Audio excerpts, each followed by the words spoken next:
Nell'ottobre del 2023, quindi un anno fa, esce un articolo su Forbes dove si parla del fatto che la forza lavoro americana stava ridefinendo il significato di successo di carriera, successo professionale e quindi del significato di cosa vuol dire ambizione, cosa vuol dire essere ambiziosi.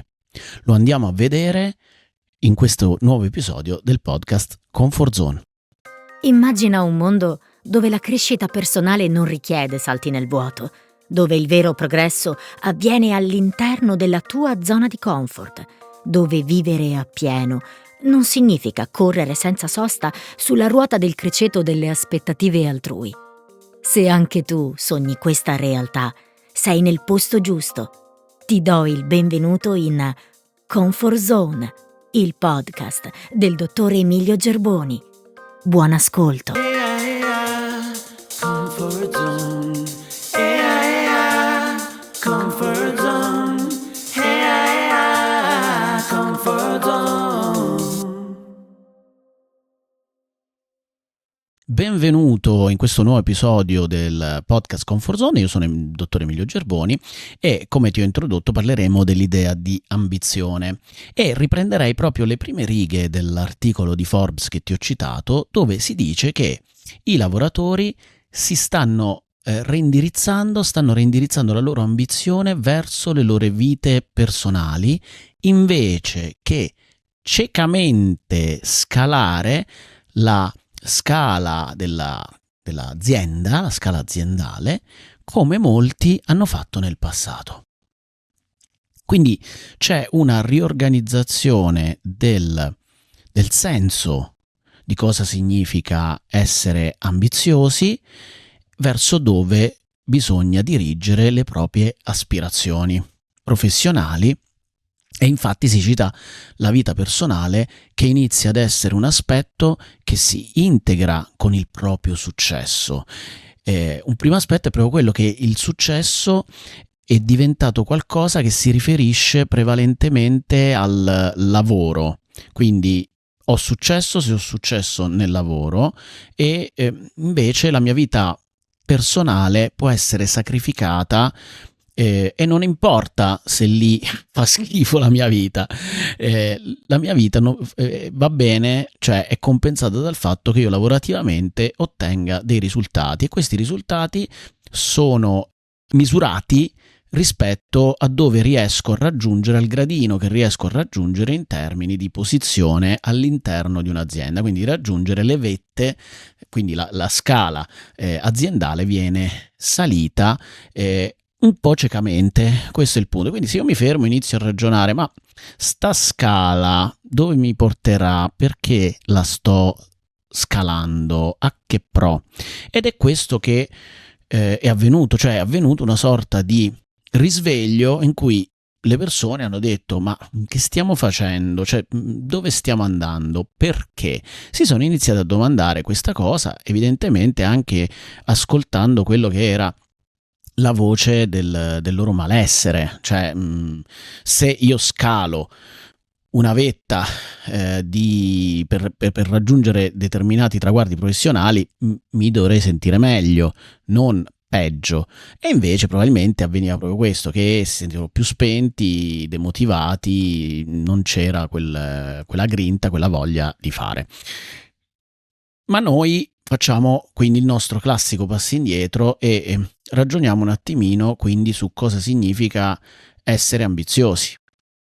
Il movimento è stato chiamato Quiet Ambition, no? Cioè quindi l'ambizione calma, pacifica, quasi un ossimoro, no? Cioè sembrerebbe essere, cioè, l'opposto di cosa noi potremmo pensare essere l'ambizione. Tuttavia, se noi andiamo anche se l'ambizione è diventata sinonimo di dominare, di essere superiore agli altri, quindi di prevaricare quasi, no? Quindi di scavalcare la classifica e quindi metterci al primo posto, quindi primeggiare, avere la meglio, e successo in quanto elemento di popolarità, di essere ritenuti di successo, quindi non c'è un successo che non mi posso ritenere di successo da solo, no? E quindi è proprio, io sono visto come di successo se raggiungo dei traguardi che gli altri considerano importanti e quindi stimabili. Se invece la società non considera questi traguardi importanti o stimabili, io non ho raggiunto il successo. Quindi in qualche modo il successo è essere una specie di squali che passano sopra agli altri per poter raggiungere determinate vette e quindi uscirne vincitori, no, di questa gara un po' all'Hunger Games, mi viene da dire, no? Quindi in Hunger Games, non so se hai visto il film, quello che succedeva era che il vincitore dell'Hunger Game era quello che rimaneva superstite ammazzando tutti gli altri o aspettando che gli altri si ammazzavano tra loro all'interno di questa gabbia, no? E poi ricevevano gli onori, ma erano sostanzialmente degli schiavi prigionieri del sistema, no? Che appunto, poi non ti spoilerò tutto il film, che comunque è una saga molto molto bella. Ma tornando all'etimologia della parola ambizione, l'ambizione rimanda al significato di andare dappertutto. Andare dappertutto significa quindi avere libertà di scelta, libertà di opzioni, libertà di realizzare ciò che una persona desidera realizzare, quindi qualcosa a cui tiene, qualcosa che non mi precludo come possibilità e verso la quale orientarmi. Per un po' di tempo io credo che la parola sogno sia stata utilizzata in un modo piuttosto per me disturbante, cioè è stata camuffata in quanto appunto sinonimo del successo e dell'ambizione che diciamo prima, quindi quella di essere ammirati dagli altri e di raggiungere quindi non desideri che veramente ci toccano perché abbiamo la voglia, la vocazione, il richiamo,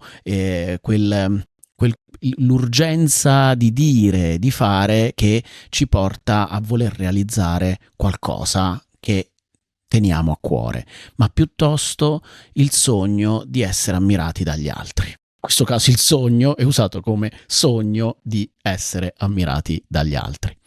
Quindi nel desiderare di realizzare qualcosa, la persona ambiziosa semplicemente è una persona che vuole realizzare ciò a cui tiene lui e cui magari gli altri dicono ma che è sabboiata, e invece per lui è una cosa importante. Quindi la libertà di avere più opzioni di poter realizzare determinate cose, quindi non di vedersi sbarrati dei propri progetti, però appunto il discorso è che realizzare qualcosa non è sinonimo di farlo in un modo che sia distruttivo per gli altri e di appunto vincere qualche gara. È un qualcosa che si può fare in maniera dove non c'è un aspetto competitivo, ma dove c'è un percorso di costruzione personale. Quindi questo è un indicatore molto importante, no? E l'altro aspetto importante che fa parte poi del movimento la quiet ambition è quello di sostanzialmente un cambio di priorità. Cioè, mentre prima io pur di scalare questa vetta sociale non solo passavo sopra a tutti i cadaveri dei miei concorrenti con cui non posso nemmeno stringere un rapporto sincero, ma appunto appena posso te lo metto lì, ma il punto è che posso sacrificare anche me stesso, anche il mio benessere, anche le mie relazioni, anche la mia felicità. È un po' paradossale, no? Cioè io sacrifico la mia felicità, il mio benessere, la mia salute molte volte per raggiungere la mia ambizione, perché così, sono felice, mi sento ok. Per sentirmi ok devo essere il primo al mondo per qualsiasi cosa. Quindi la grandiosità eroica, appunto, quindi anche in questo caso andiamo a rimandare a quel mondo greco che è stato distorto, il mondo degli eroi, dove Ercole vince con le sue fatiche, ammazzando dei mostri e tornando quindi vincitore, glorioso, però era un semidio, ricordiamolo. Invece, e quindi gli altri invece non sono il nulla.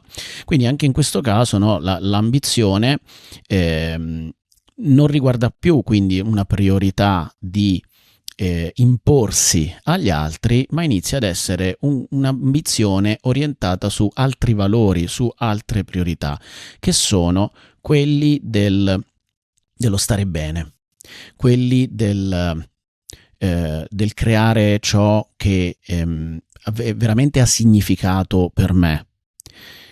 Poi per me significa anche per la comunità, e l'ambizione, io credo, dovrebbe essere anche collegata all'idea di poter realizzare i propri talenti, di poterli esprimere, quindi di poter esprimere il proprio potenziale, di poterlo scoprire, di poterlo esplorare e di non rassegnarsi a dei limiti che in qualche modo vediamo invalicabili, perché ci siamo appunto demotivati, non siamo in grado di vediamo tutti i divieti, strade chiuse, vediamo dei vicoli ciechi e siamo scoraggiati. Quindi in questo caso molliamo la nostra ambizione perché non pensiamo sia possibile realizzare ciò che desideriamo. Molte volte viene confuso, tornando appunto anche al titolo del nostro podcast, cioè comfort zone. Si pensa che comfort zone e ambizione siano anche in questo caso antitetici, cioè una persona in comfort zone si è stabilizzata e non ha nessuna voglia di raggiungere nulla, cioè sto bene così, sto a posto, non sono ambizioso. Ma questo non è vero, perché come abbiamo visto il cambio di priorità fa sì che sia più la qualità e di come e di cosa io voglio raggiungere che è importante. Voglio creare qualcosa stando bene oggi, non per arrivare in una posizione aspettando di raggiungere quel tipo di traguardo e quindi di attraversare di salire sul podio, ecco, di salire sul podio. La mia idea è che quindi l'aspetto che va a distinguere i due tipi di ambizione è un'ambizione che nasce dal costruire su una base di gioia, di desiderio di fare, di piacere, che è autogratificante e quindi non in vista di qualcosa da realizzare, che però verrà realizzata pezzo pezzo, senza denaturarsi, senza corrompersi, senza passare sopra agli altri, ma bensì costruendo anche in collaborazione con gli altri, quindi in sinergia con il mondo e con l'ambiente. E ditemi se questa non è una vera ambizione, no? È quasi più facile pensare che per raggiungere qualcosa devo passare sopra gli altri. Io lo trovo molto più coraggioso e ambizioso invece non barattare questo tipo di posizione e quindi di muovermi in maniera da non forzare la realtà, e quindi questo potrebbe portare anche a un apparente rallentamento del mio movimento in avanti, ma la qualità di quello che voglio raggiungere richiede probabilmente un movimento molto più ponderato e che non porta al disallineamento che io ho all'interno. Quindi magari parto dopo per arrivare prima, faccio un passo che poi magari sembra lento ma è maturo, e quindi in questo senso non mi muovo barattando salute, affetti, e quindi cerco di costruire una realtà dove tutte queste cose siano come dire, si alimentino e si rinforzino, e non che devo tenere una cosa di qua e una di là. Non so se conosci il meme dell'uomo ragno che per non far cadere il treno nel burrone, lo tiene con le sue ragnatele in una posizione quasi impossibile quando diciamo, il treno sta per cadere nel burrone. Ecco, quello sembra un po' come viene vissuta in questa era l'idea di voler fare tutto e voler soddisfare tutto, quindi anche questa è una specie di ambizione un pochino disfunzionale, no? Cioè l'ambizione di voler tenere tutto, ma tutto è scollegato, invece che integrato, invece che una cosa rinforza l'altra e si crea questo circolo virtuoso in cui più alimento una dimensione, più l'altra viene facilitata e viceversa. Questa è l'ambizione di direzione, anzitutto verso cui orientarsi e verso cui le persone stanno iniziando a prendere le misure, a dire, beh, effettivamente mi sembra un'ottima direzione, no? Una direzione dove viene premiata la vitalità, il benessere come espressione di sé che premia perché sto bene e perché poi costruisco qualcosa che è veramente in sintonia con l'ambiente, con il mondo, piuttosto che corrompermi, mi sto fermo, non accetto delle posizioni che mi vanno a compromettere umanamente, anche che vanno a compromettere il mio benessere, la mia salute, e cerco di farlo sempre meno, no? Quindi di accettare queste posizioni sempre meno perché non ne vale la pena. E piuttosto che investo in quelle aree dove il canale è aperto per poter effettivamente andare su qualcosa che per me ha un profondo significato e che quindi dà valore più a quello che è umano, come possono essere le relazioni, più che ad esempio arricchirsi in maniera indefinita per raggiungere un grado di potenza che, come dire, appunto rimanda al dominio e alla superiorità di uno sugli altri. Quindi la Quiet Ambition in questo senso va abbastanza a braccetto con questa filosofia che è sottintesa e che un po' io ho anche definito rispetto al mondo aziendale una configurazione che potrebbe essere chiamata azienda comfort first, cioè un'azienda che è costruita, quindi non solo la carriera, ma anche proprio l'azienda progettata per anche avere all'interno persone che vedono le cose in questo modo e quindi anche un sistema di premiazione diverso e di collocazione diversa delle risorse umane all'interno dell'azienda. Sappiamo benissimo come ci sia un livello di insoddisfazione fortissimo in molte aziende e che quindi in qualche modo, magari non adesso, però il sistema si stia un pochino incrinando. E io dico, per fortuna, ogni giorno vengono svelate aziende e sistemi tossici che comprando l'anima delle persone e comprandogli un po' di cibo riescono a mantenersi grazie appunto al potere del cappio che mettono in campo, no? E però le persone adesso intravedono questa possibilità di poter avere una vita che abbia un po' più senso per loro e la mera sopravvivenza senza poter godere di questa espressione di sé rimane abbastanza, diciamo, poco motivante. Ecco, le persone sono più disposte a rinunciare e quindi in questo senso è anche una sorta di rinuncia positiva, no? Non è non mollare mai. Ok, cioè delle volte mollare ha assolutamente senso. A proposito appunto sempre del discorso dell'ambizione, diciamo che mi viene in mente anche Steve Jobs, no? Nella sua famosa espressione stay hungry, stay foolish, no? Che secondo me anche questa un attimino è stata fraintesa, no? Come tante cose che vengono fraintese.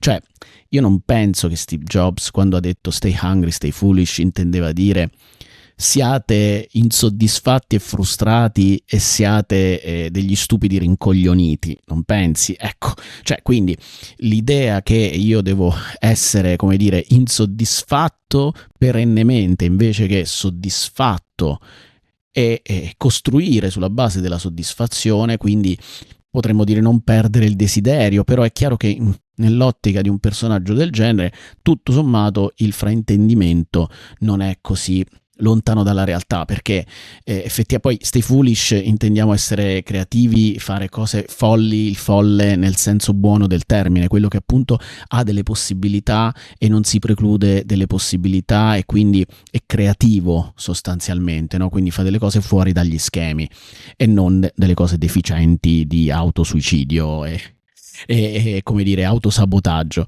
Per cui in questo senso è arrivata questa idea di essere insoddisfatti, perché se sei soddisfatto non sei ambizioso, no?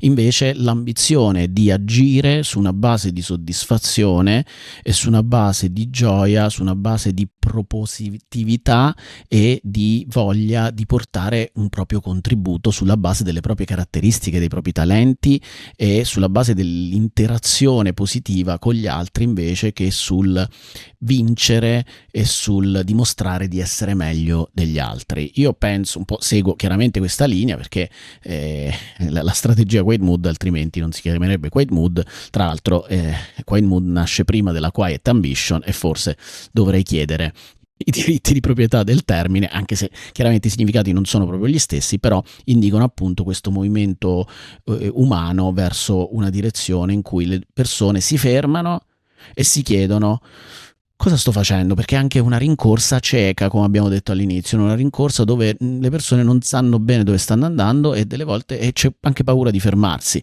Ricordiamo che nella pandemia siamo stati costretti a fermarci, in qualche modo le persone hanno riorganizzato le loro priorità, quindi quello è stato un effetto positivo di una situazione abbastanza devastante poi, no? Però delle volte ci vogliono queste cose devastanti per farci aprire gli occhi, per farci uscire dall'ipnosi, dal sonno sociale e quindi riportarci un pochino alla realtà. Quindi, per concludere, ambizione non significa essere degli squali, ambizione significa poter realizzare le cose nel modo più in sintonia con noi e nella direzione di quello che effettivamente vogliamo realizzare, dei propri talenti e delle proprie dell'espressione di sé, e mettersi in condizione per fare questo, per percorrere questo tipo di strada. Quindi non rinunciare a questo tipo di strada, ma cercare una via che sia la più adatta a noi. Del resto il mio libro si chiama La vita inizia con forza, realizza quello che vuoi nel modo più comodo e naturale per te, non mettiti sul divano, accasciati e non ci pensa, no? Quindi in questo caso essere è un'ambizione qualitativamente, a mio avviso, più evoluta. E infatti prossimamente nei prossimi episodi parleremo anche di evoluzione e di evoluzione comoda. Bene, io direi che è tutto con questo episodio di Comfort Zone. Ti aspetto al prossimo episodio e se ti sei perso quelli vecchi valli a recuperare, che non fa male. Un abbraccio, stay cushy not pushy, ciao dal dottor Emilio Gerboni. Avete ascoltato Comfort Zone, il podcast del dottor Emilio Gerboni. Per accedere ai contenuti extra del podcast, registrati gratuitamente sul portale della Scuola di Evoluzione Comoda di Quiet Mood all'indirizzo www.quietmood.academy. Se vuoi iscriverci, puoi farlo all'indirizzo email info@quietmood.it. Ti aspettiamo al prossimo episodio. Stay cushy, not pushy.